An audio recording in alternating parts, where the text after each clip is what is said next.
You are listening to 10,000 Swamp Leaders, leadership conversations that explore adapting and thriving in a complex world with Rick Torsett and guests. Hey everybody, it's Rick Torsett with 10,000 Swamp Leaders podcast, and today it is my great pleasure to have on the program a friend of mine, Mike Staresinic, who is originally from Pittsburgh, still is in Pittsburgh, but as you're going to learn over the course of our conversation, he's been around the world multiple times. Michael, welcome to the program. Thank you for joining us. Rick, it's great to be here, especially somebody told me this might be your first podcast, so let's go at it.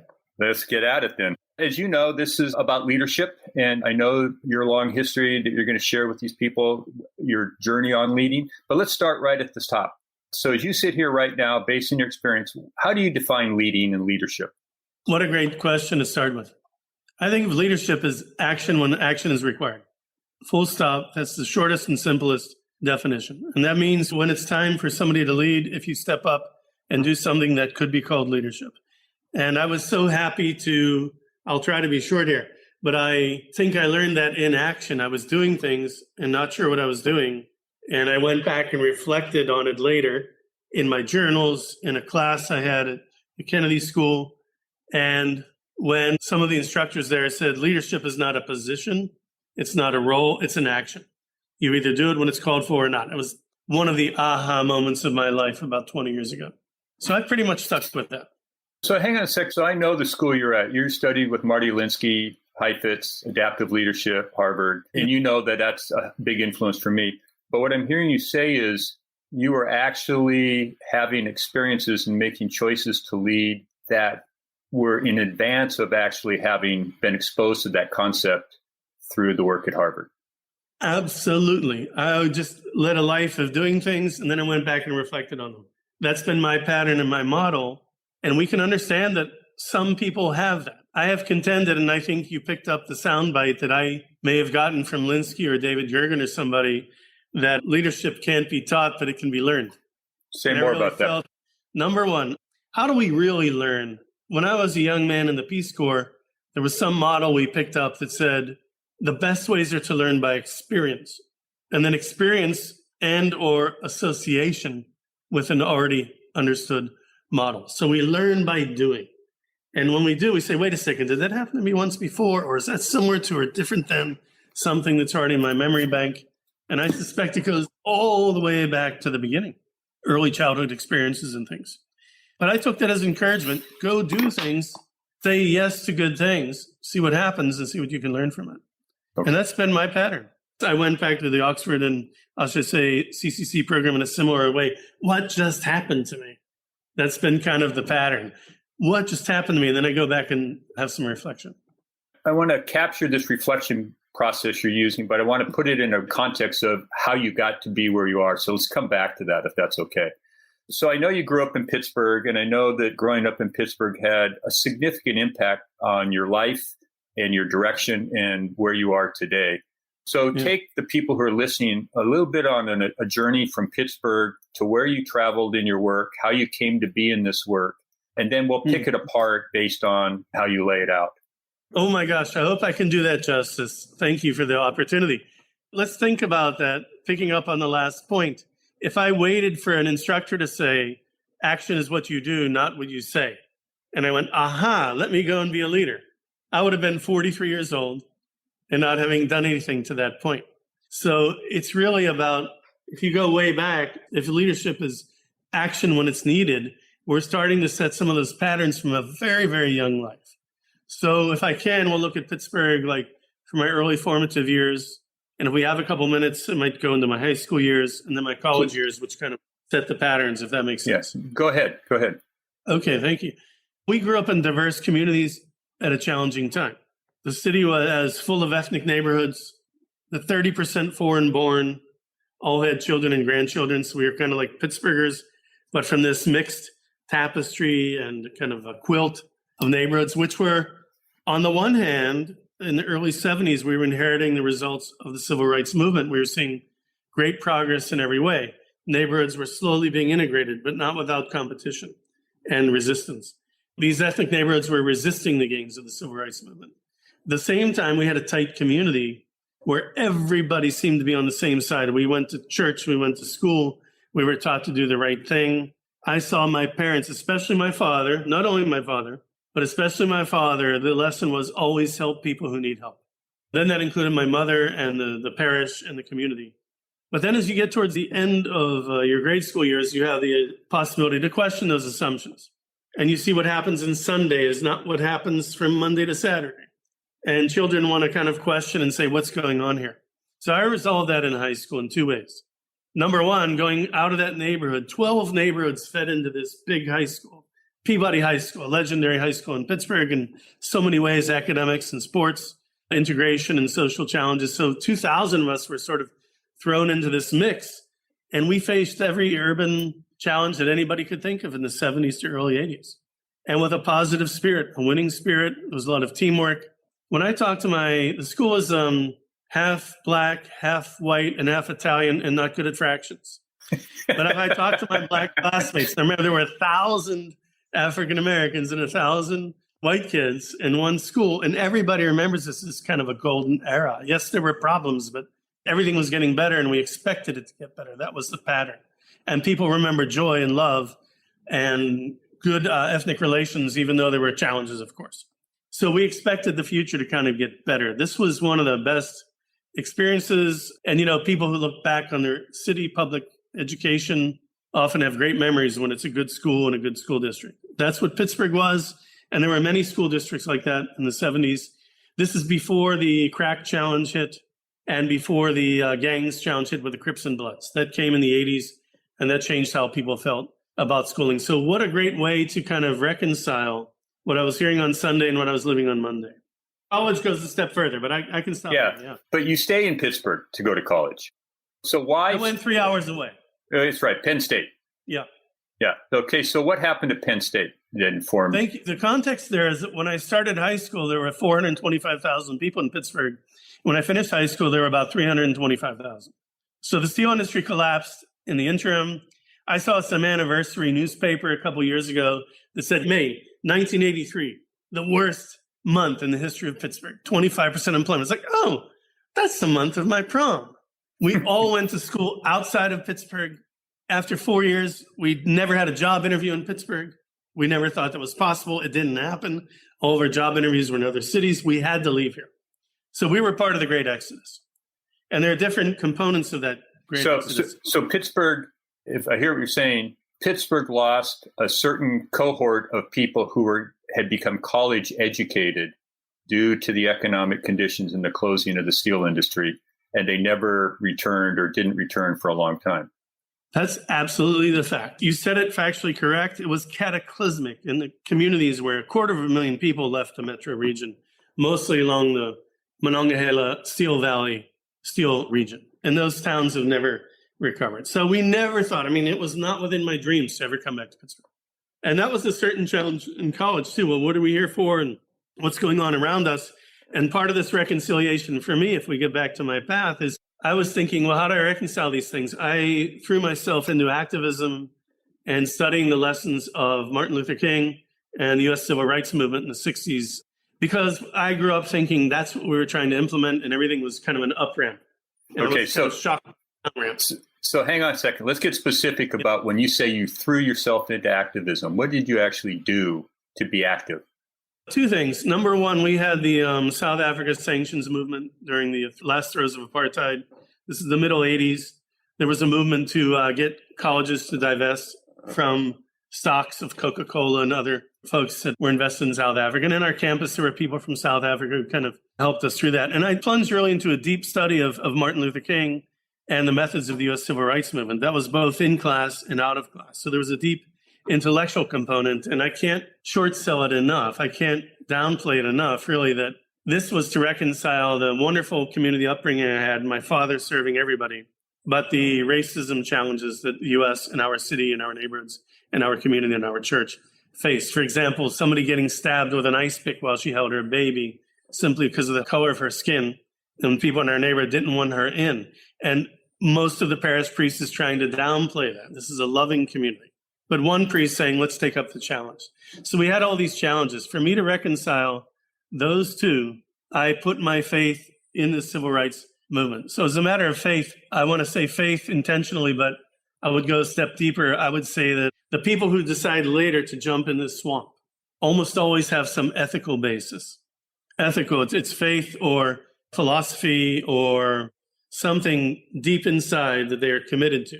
I would suggest that if you don't have that, when you jump in, you'll eventually run out of gas or fail or show to be flawed. And of course, we have all those examples of people who jump in but can't deliver it because it's not from.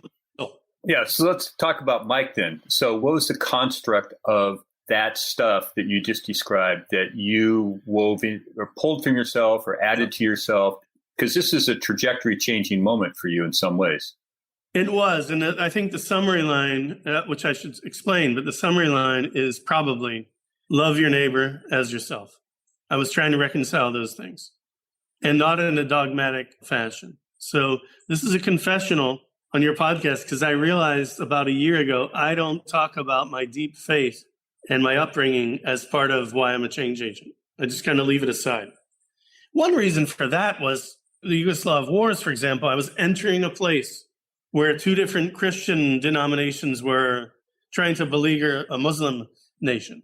So I didn't want to have any religious flags or banners on me. I didn't want people to be able to identify. I kind of had this agnostic moment where I never went into a church except as a tourist. And when my son was about 6 months old and I was walking for exercise with him and it started a downpour, I walked into the 16th century mosque in downtown Belgrade, one of like 3 remaining monuments of the Ottoman era. And I got into the dry and I had my shoes off and I washed my hands and my feet.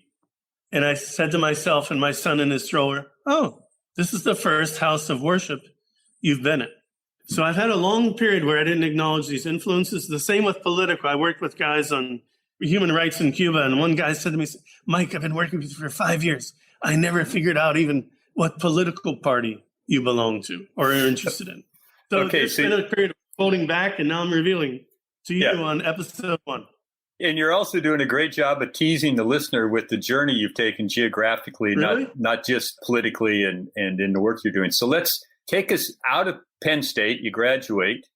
I know you dabbled in a few things before you found your way, at least from a photographic standpoint and those kinds of things. So move us forward about what's going on. Now you're on your own. You've done your college education. You're quote an adult. You're out in the world. You're starting to have to own your own responsibility for your thinking and your actions and find a direction. So what's that journey like at that point? Oh, what a good question. There are 2 sides of it. There's sort of the scientific and engineering side, which goes with career. And then there's sort of the humanistic side. I have to start with engineering. They said, what do you want to study? I said, give me the hardest major because I want to be the best. All right, engineering. What kind of engineering? I said, well, which one's the hardest? I would like the hardest because I want to be the best. So I had this sort of competitive vein where I said, I grew up 4th of 9 children. I'm not going to be poor like my dad was or struggle. I'm just going to do the best I can. And apparently I had some talent in that or whatever because I did very well in engineering. So I started my engineering career. And that brought me to different cities, New York, Atlanta, and Richmond. I did very well leading a business for a really good industrial company where I had like a territory and I won some prizes for best sales. And I went into every factory from M&M's to Tylenol to Ford F-150 trucks. And I just absolutely adored it. I learned every day. And I worked with presidents to pipe fitters. So I got some broad experience there for a few years. But then after a while, I realized, all right, if I keep doing well, I could make more money. And if I do well, I could make more money. And it is still early to mid-20s guy. I thought, well, isn't there more to life than that? I felt a pull for service. And I thought, if not now, when? So I kind of left that prosperous, excellent career with a great company. I'm still friends with it. I still say we when I talk about the company, Graco out of Minneapolis. And still have friends from there, even if they've retired. But I decided the service component should be something like Peace Corps. So I'd applied to Peace Corps. Well, hold on. So take us through the diagnostic of this. You're working for Grey Corps. You're doing well. You're making money. You're having success. You're leveraging your education. You're hitting all the marks on the things you said you wanted to do in your college. How does Peace Corps enter into the equation? Ooh, it's so hard. In college, we had some folding tables with Peace Corps on it, and a little banner. So I looked at it and I thought, oh my God, if I didn't have student loans, I might apply or something like that. And I thought, I really do want to apply. So about a year into my career, I said, let me apply now and see what happens. Peace Corps offered me Kenya. And I said, well, that's great, but I hope this level of detail is okay. I still have my student loans. I have to pay them off. I put my last year on my Discover card, for goodness sakes, to pay tuition because I ran out of student aid. I've got to pay my debts first. And Peace Corps said something like, well, if you decline, you'll probably not get accepted again. So I had to write a long letter explaining, really, I mean it, and I'm determined to get out of this hole. And I mean, my mom still tells me, we came to your house, we took turns having breakfast. I said, why did you do that? She said, well, you had one bowl and one spoon and a card table instead of a kitchen table. And I had a bed. I didn't have anything else. I didn't have a TV. I mean, literally, I got myself out of debt within a couple of years. I reapplied again. And when I was accepted, and I said, Ari, it was a hard decision because I didn't want to let anybody down. That's my family. I had grandparents and my dad saying, we spent 100 years trying to get out of the mire, and here you're going to go for a volunteer job. Are you out of your mind? And also my colleagues who I adored. So there was the annual sales meeting. I won 2 prizes. I still have these kind of trophy things for best sales or whatever. And my boss, the regional manager, says, and Mike's leaving next week for the Peace Corps, you know. And that was hard to do. But I have to say that what I learned at that point was when you have a hard decision to make, if you make the one that's really right for you, it's so clarifying, it's so freeing. And I remember getting to Africa and saying, aha, look what happens when you do what you think you should do. And that's been kind of a guiding post through the rest of my career, is try to do this. And I succeeded for 15 or more years before I kind of had to make a living, let's say. And I haven't always followed it, but for a long time, I followed, do what you think you should do. And that has made all the difference. This is Robert Frost, Path Less Traveled. There are many people who have, if we're talking to people now in the public, they'll have their own example. And I encourage people to hold on to that example and think of it. It's made the difference for me. Okay. I think so now we got you in Kenya. So what's the work in Kenya, and what do you learn about, and let's sharpen the focus a little bit here around leading and mobilizing, because I think we can talk a little bit of the same language here, that you go to Kenya with, I'm going to suspect, not as much authority as ideally you would like to have, but you have this sense that you could do something. What's the work you do there, and how do you get after it and have the impact that you're aspiring to? Well, what a question. I hope I can take it on. I'll start with a slight shift of frame. I rejected Peace Corps' offer to go to Kenya, and then a year and a half later, I accepted one to Swaziland. So I actually went to Swaziland. Okay. Now, I never thought I could live in Africa, endure Africa, understand Africa. I was hoping I would go somewhere that might be a little similar. I was totally afraid of being so out of context. So it took me a while to relax with, okay, I can learn, I can understand here. And that's one of the first lessons, I think, of leading, is sort of plunge in, jump in. I didn't understand it. I was afraid. So I studied the language. I studied so hard that I gave the speech for our swearing in thing. I loved the language so much that after 6 months, I moved into the community from the teacher housing. The teachers were from a number of countries in Africa. Our language was English. I was going to lose the community feel. I was curious. I said, let me move in with a local family. I had to fight the Peace Corps bureaucracy. They didn't want me to do that for a number of reasons, but we got through it all. And I moved in. So I was there for speaking Siswati when I woke up in the morning. The last thing I said at night was, good night, everybody, and before I went to sleep. So I really became immersed. And I think for me, that's part of leading. I'm not sure that people always grasp it. There is a need for deep, deep, deep knowledge and deep command of what's really happening at a community level.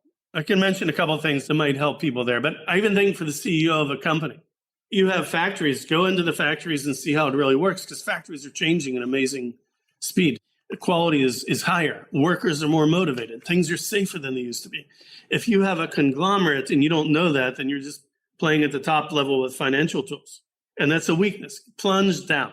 People respect the leader who plunges in. Back in the Greco days, it was the guy who would stick his arm into a barrel of oil and feel around in there or something like that. It really was about working from presidents to pipe fitters. I took that lesson to Africa and I really plunged in. So in every subsequent leadership opportunity, there's been a lot of find out what's going on. I mean, I've gone to countries that have been in turmoil and chaos, and I don't just say, I'm a do-gooder here, I want to help. It's really about the analysis. So One time I went to an African country that I knew, but I hadn't been in a while, and I was coming from Europe. And I took a binder this thick. I'm showing Rick a telephone book thickness right now of all the news from the last 6 months. And on the way down, I read every bit of news for the last 6 months. So when I hit the ground, and I kind of had to go a little cold undercover, but I had to visit as a tourist because I wouldn't be welcome as a worker. And I could at least talk to people, and they saw he's with us, he gets it, he's up to date, he cares. You deliver kind of all of those messages. I learned all of that in Swaziland. And I'll say one more tool. I always said I had sort of like X-ray glasses on for whatever was happening around me. Why is that? In a small community, everybody knows everything and everybody and everything about you. So I couldn't walk outside of my house, which was 10 feet by 14 feet, without somebody 100 yards down the road saying, "Good morning, teacher," or something. There was this sort of a 360 all about you. So if I follow what you're saying here, you're talking about an immersion into language and culture and what's going on the ground. I'm inclined to want to put that sitting on top of something deeper, which is some kind of deep commitment to something. So I'm curious about what's the commitment underneath all of that, because I think we're going to find out that commitment shows up in other roles that you had after you left Swaziland. So name that a little bit for people who are listening. What's the operating system that Mike's got going on here that's driving that? All right. Good one. I think the commitment is caring about people. That's the base. And that comes from a deep place. I mentioned it earlier. It comes from a really deep place. You can't fake it. But if you're a university president, you want to know the students and where they came from. You don't look at them as how much they paid for their tuition this year. Whatever leadership role you're in, that curiosity plumbs deeper. And I think it comes from an ethical commitment first. Now, you can have the ethical commitment, but not switch on the action. You can say, in my heart, I have this, but I don't have the self-confidence to go forward, to try it. So there's there's an ethical part, there's an action decision part. And then once an action decision part is made, there's sort of an experiential thing where you kind of get it over and over and over. You have different permutations of it where you say, okay, I've learned this, now I can intervene in a different way there. Okay. For me, I had a deep curiosity and deep respect for people. Can I nudge you forward a little bit? I want to send you up into Europe, if you will. And I'm also interested in, at some point here, having you talk a little bit about courage and grit, because I know that this journey that takes you into what is the former Yugoslavia called on resources and reserves that you probably were uncertain you had at some point. And that's a very leading prompt here. And I apologize for that, sort of.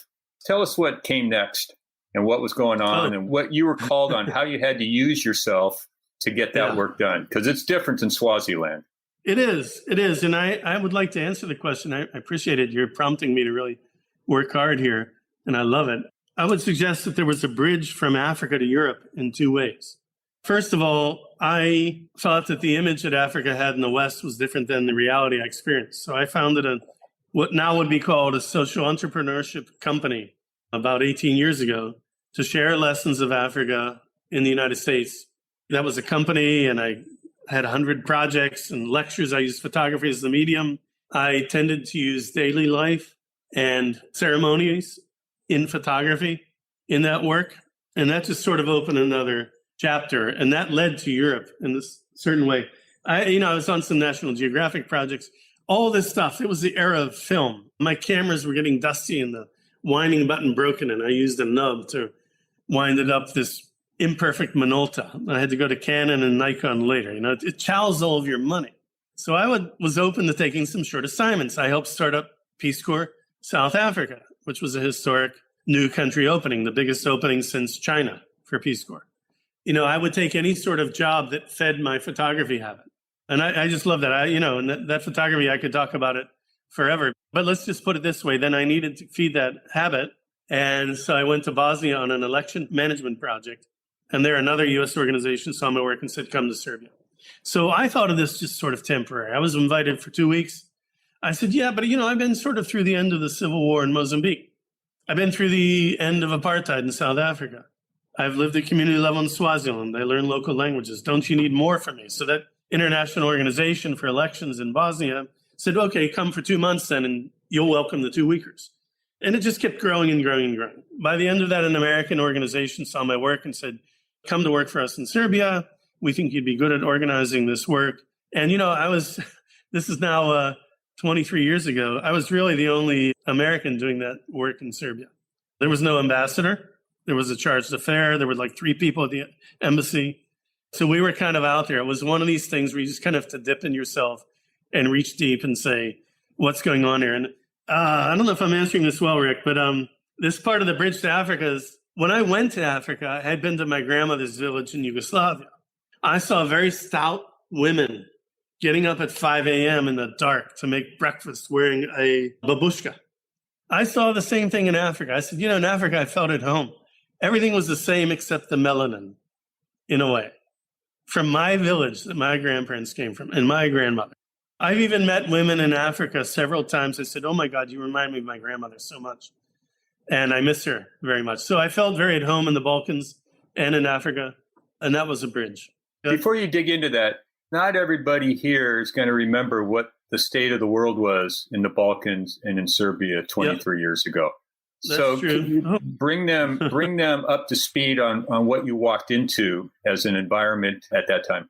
Okay, several milestones were, I got there 11 months after NATO forces arrived in Bosnia to help employ the peace agreement, and I worked on the electoral part of that. The country had been sundered into 3 parts. The peace agreement, the authors themselves, Richard Holbrooke, admitted, we stopped the war, we didn't start a peace. So it was kind of dicey. There were 3 or 4 crises in the Serbian part of the country that I was in.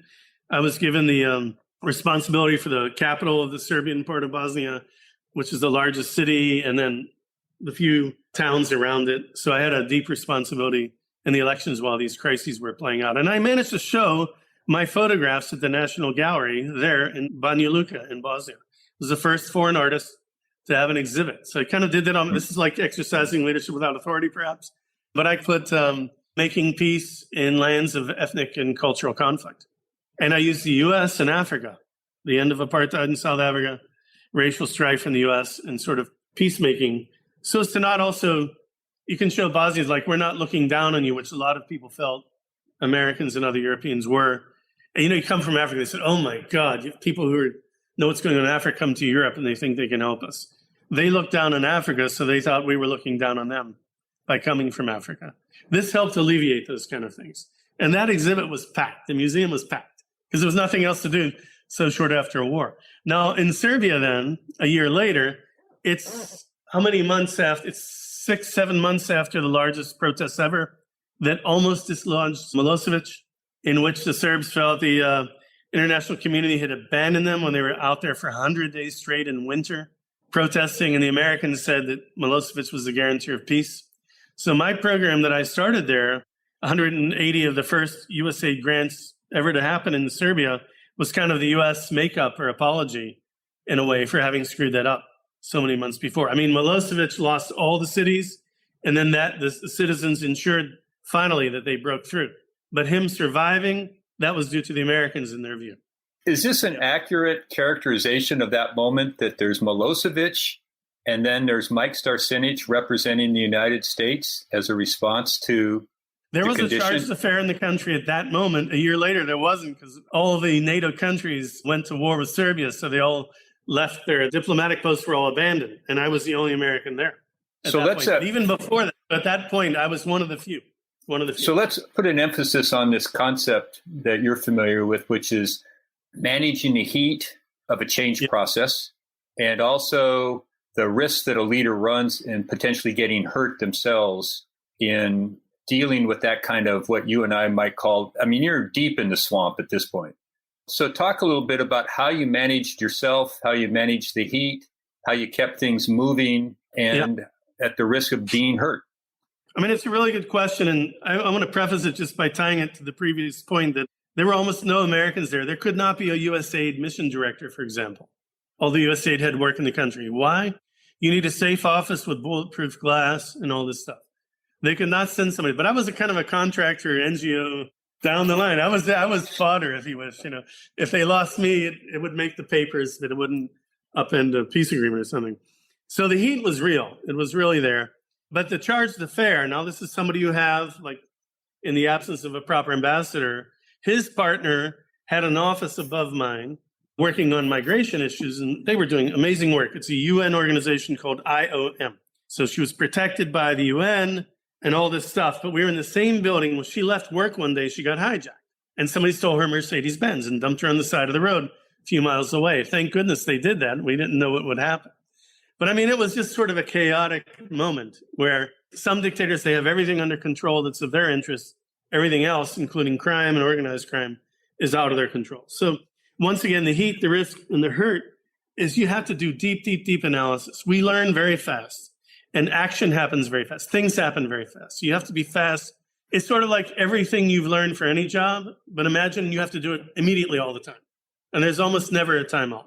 There were monthly assassinations of government or opposition officials. So as soon as that happened, we had to jump together and say, what's going on right now? What does that mean? So again, the question of knowledge and context and plunging in. Sometimes I feel like when people talk about adaptive leadership, the concepts are great, but it's sort of like, well, you don't have to be a subject matter expert. Leave that to somebody else. I don't actually agree with that. You can be safer and reduce the heat and reduce the risk the more you know what's going on. Having said that, you can't eliminate the risk, and you do risk hurt all the time. And you just hope that sort of like, there's a lot of hoping going on. You can never guarantee. So there's a great deal of uncertainty. And another framework that is very much of use is sort of grappling with uncertainty, getting used to ambiguity. You can't solve ambiguity. You have to understand it. You can't solve paradox. You have to try to elaborate it. The two things that are contradictory may exist at once. That came from praxis, not from academic model. Okay, that's where I want to go. So I want you to tease that out for people. What do you know now about how to live with ambiguity, how to thrive inside ambiguity? Because we live in a world where we have low tolerance for that. We like certainty, we like safety, we like predictability. But you've come from a different place where you've actually had to live every day in that kind of space. And so what's the craft, the skill, the knowledge you have that supports you and sustains you in that kind of prolonged ambiguity? That's a great question. I hope I can answer it adequately. Number one, there is no such thing as control. There is only influence. There's no control, there's only influence. Well, if you're lucky, there might be influence, but there might also not be influence. Being comfortable in ambiguity says, I don't really have control over what's happening here, or fate, or my own fate, or my organization, or how we do things. You're sort of navigating point to point. And I also, this may be hard to comprehend, but for example, there was like in the year 2000, when there was the final 10-month uprising against Milosevic that ultimately broke through, every month there was an assassination. His defense minister, his number one mafia warlord who had looted Bosnia, just month by month, unexpected assassinations, mostly on the regime side, but also on the opposition side. The leading newspaper editor was gunned down on Easter, coming back from Easter lunch, of all things, which was kind of sacrilege for that country. Opposition political leaders, he was shot through the ear and maybe the other ear because the guy sprayed the room. And when he survived, people said, aha, he survived. They weren't really trying to kill him. And the guy thought, I sat in my living room and the bullets came through the window and I'm lucky to be here. What are you talking about? But for each of these major incidents, we had to stop, reassess what's going on moment. Several times I had to leave the country and come back. Several times I had to leave the country wondering when I hit the border, could I come back? Several times I came back and the next country's government wasn't sure they'd give me a visa. Several times they gave me the visa. I came to the border and they stopped me. One time that was on like a bus with like 100 people waiting, and they interrogated me for 2 hours in a back room, which meant not the border officials, but the state security officials. One time that guy looked at my passport and read my name and said, he read my middle and he said, Joseph, why are you coming to our country? You know, I had to deal with the police, with the secret police, with the God knows what. People typing with two fingers, you know, the sort of policeman with two fingers. But he had lost his index finger, so he couldn't even type with two index fingers. He went to the second finger. You know, you come into all these sort of incompetence. Is it incompetence or mendacity? So at some point you accept the risk of hurt if you want to do what you're there for. I think you can do it properly or improperly. Properly is to kind of measure the risk, keep yourself safe, don't talk too much. I used to go to meetings and walk down the street and look in the glass of the shops to see who was behind me. You never have a meeting inside somebody's office because you might be recorded. So you go out in the street where it's the noisy cafes, then you have to watch around you who's watching you there. So it was just constant vigilance, which I think that was properly done, by the way, but it wears people down. You're only human. Yep. We only have so much capacity. So I think the second element that I promised to describe is going too far, maybe. I mean, I realize I'm good at this and I'm unique. Not many people can do it. So this is my mission. I should be here. That's appropriate risk. But what happens if you think, but I'm specially appointed, I'm heroic, I'm tougher than other people, I have stronger inner reserves, I'm physically able to resist. I had to run away several times. I was a good runner. What if you overestimate yourself and you put yourself at abject risk? So there's a very deep, in my case, after surviving some of these things, I thought kind of immortal. I had the immortal type thing. And I just realized, but I also realized I wanted to go and serve people and I was willing to risk it. But could you do so without putting yourself in mortal harm? And so since then, I've learned to advise other people who've put themselves at risk. For example, always run to help people who need help because the criminals are more afraid than you are. That's one. But if you're the person being targeted, you get out of the situation. I've worked with opposition leaders who heard gunfire and walked towards it. Now, if you're the target of the gunfire, don't walk towards it, right? Get out and live. You have to be willing to give your life, but ready to live another day. And you should aim to survive. You have the bravery to give your life, but you're not trying to give your life. So there are these sort of fine angles. And there were opposition leaders in African countries, in Arab and Indian subcontinent countries, in Southeast Asia, who I said, the principle is to be ready to give your life, but to try not to. And then you talk through with them, how do you actually do that? So I want to bring you back to your hometown because I know you've returned and you returned for specific reasons. So talk a little bit about how you export this knowledge and these experiences in places in Africa and in Bosnia into a place like Pittsburgh. What's transferable and what did you have to leave behind because it didn't fit, couldn't help? And what did you have to add to your repertoire in order to be able to do work back in the States? That's such a good question.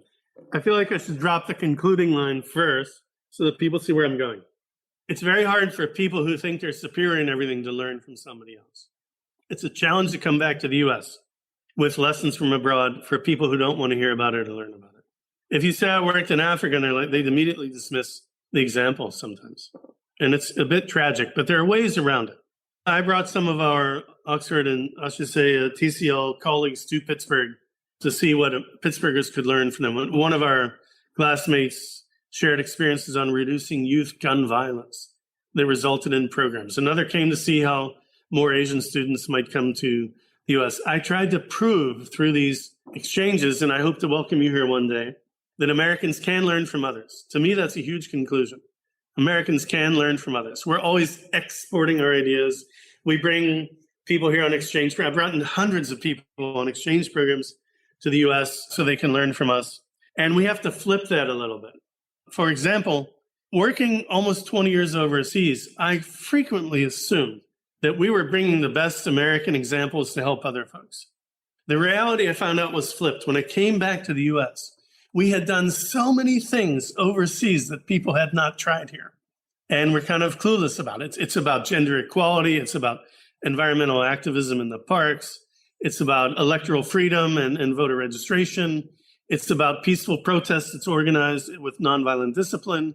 In almost every category, we can find out that for whatever reason, these programs, a lot of which were American U.S. taxpayer money, and also U.S. foundation money like the Mott and the Rockefeller Brothers Foundation, we were trying things that hadn't really been tried here. In 2004, I, with two other private foundations, organized the first examination of what's going on with radicalization through certain conservative mosques to generate terrorism.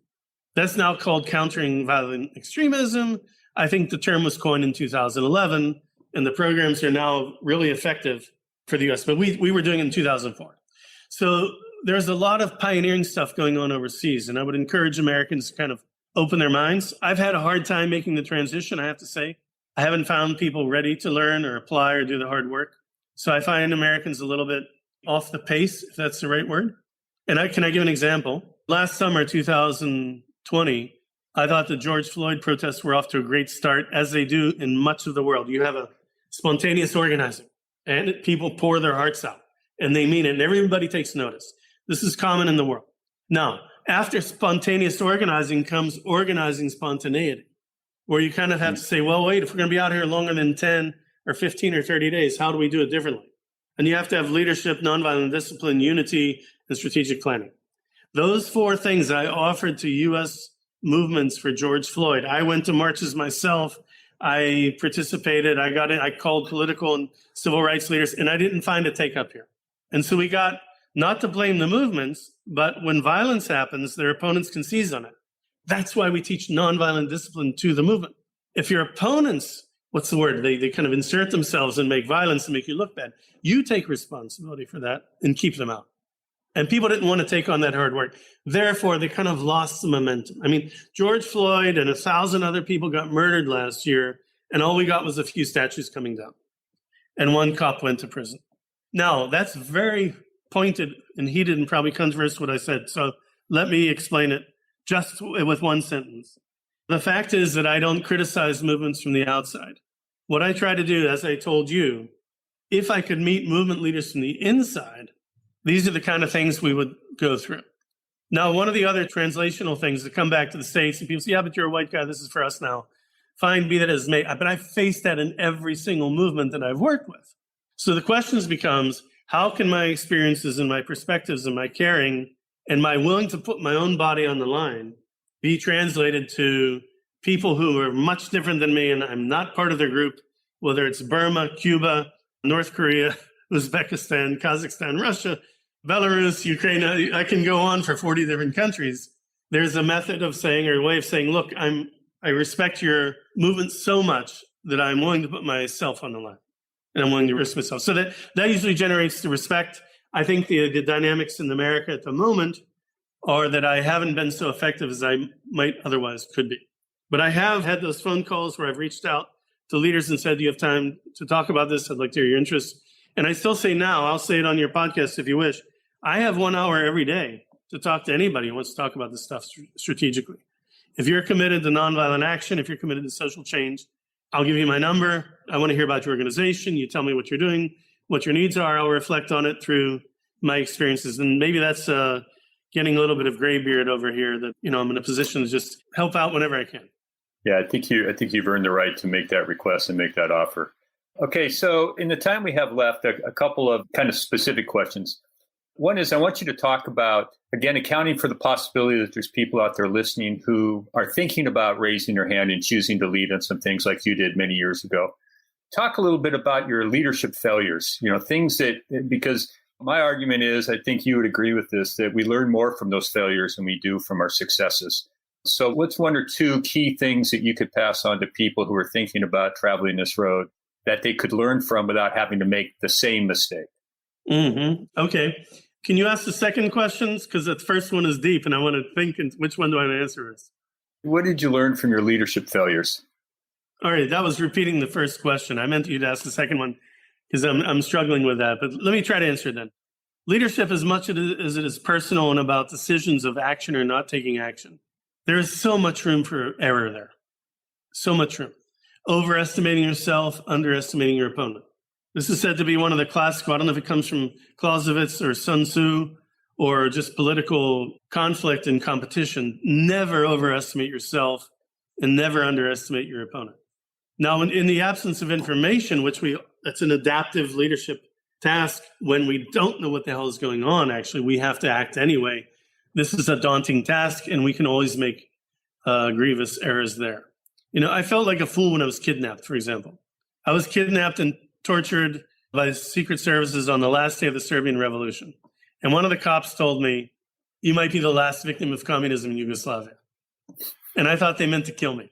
And also when they took me to the border and asked me to walk across the no man's land in the dark for about 1.5 miles, I thought they would shoot me in the back and leave me in a ditch. So don't overestimate yourself or underestimate your opponent. But having said that, there's a lot of room to get away with a lot in the meantime, because I find I intervened in a criminal thing this weekend, and one of the lessons is the crooks are more scared than you are because they know they're doing wrong and you know you're doing right. That's an advantage. So there's a lot of room to be sort of assertive and just do stuff that people aren't expecting there. When I was kidnapped and tortured, the Secret Services were trying to find out if I'd served in the U.S. Armed Forces. Now, I never did, and I'm not a spy, so I didn't know what they were driving at first, right? I think if they could prove I was in the Army or something, then they could accuse me of being a spy. I kind of later learned that the U.S. takes its spies from its armed forces, all these Delta forces, these amazing people. I didn't know that at the time. I was just an NGO worker, so it took me a while to figure out. But trust yourself and believe yourself. I think that's another one. After I was severely mistreated, I was sort of allowed to come back to myself, put my glasses on, dress again. And one of the people said, "You know me." So that's kind of a title of a book eventually, "You Know Me." And I'm thinking, where do I know this guy from? Where do I know him from? And that was one of his shticks, was kind of intimidate me with that. We had met 6 months earlier because he was one of the policemen who had to interview me. And so I said, "Oh, you must be Igor." I couldn't even see him because I didn't have my glasses. "You sound like Igor." I think we met here in the same building. And was it May 5th, 2000? Almost exactly 6 months earlier. So I was trying to bullshit him a little bit with my answer. But when it got into the long interrogations then, which were done in a more orderly, you're being arrested kind of room, with all the recordings and all the good cop, bad cop, and people coming in and out, and a psychologist was very nice to me, a female being nice to me. I was mean to the nice cop, and I was nice to the mean cop. I tried to mess them up a little bit. But I have to say this, I decided, okay, do your breathing meditation. You've been working on for years, just pound from 10 over and over. So I endured about 8 hours of interrogation. And I was looking straight ahead. I decided just focus on a coffee cup on this guy's desk as they came in and out. And finally, they all left and gave me a break. And I said, okay, let me take a break from this. All this breathing and all this focus on one coffee cup. And after 8 hours, I looked right next to the coffee cup. And what did I see? They had a gun pointing at me the whole time. And I think from their point of view, I was probably looking down the barrel of a gun and responding very calmly. And that made me laugh like the Buddha. So I guess, I'm saying a lot of things in one, but I think that people have a lot of, whether it's Buddhist breathing or laughing or having your own sense of humor or plunging in deep with data and knowing what's going on and accepting ambiguity. We've just kind of laid out about 20 models. And the thing about this diverse Pittsburgh upbringing and all the other things that we've talked about is that you literally get thousands of models that you're offered. And our leadership teachers back at Oxford would say, I Googled leadership and I got 1 million hits, And that's because every situation is different. But I think we all have in us as leaders, as potential leaders, as people who want to jump into the swamp, as people who would dare to lead. We have 10, 20, 50, 100 different things that we can rely on when we decide to do that. So I don't want to say it too Pollyanishly, but if people face a decision, do I jump in and lead or not? I'm on the brand committee. I wasn't supposed to mention at that meeting that our marketing is not relevant to today's kids because my daughter told me so. It's everything. Just sort of jump in and see where it goes. Hey, I want to immensely thank you for taking us on this journey. I learned more things than I thought I was going to learn, and I thought I knew a lot. And I truly appreciate the time you spent with us, wading into the swamp, telling us your stories.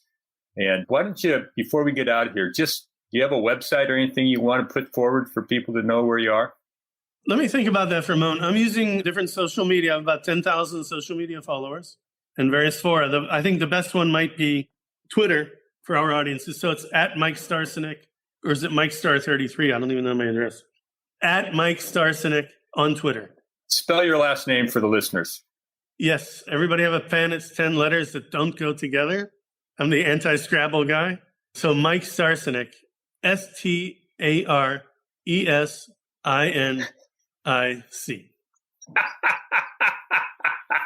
Was that hard? And with that, ladies and gentlemen, we'll let you go. Thank you, Michael. Thank you, Rick. God bless. Have a great day. Thank you for listening to 10,000 Swamp Leaders with Rick Torsett. Please take this moment and hit subscribe to follow more Leadership Swamp conversations.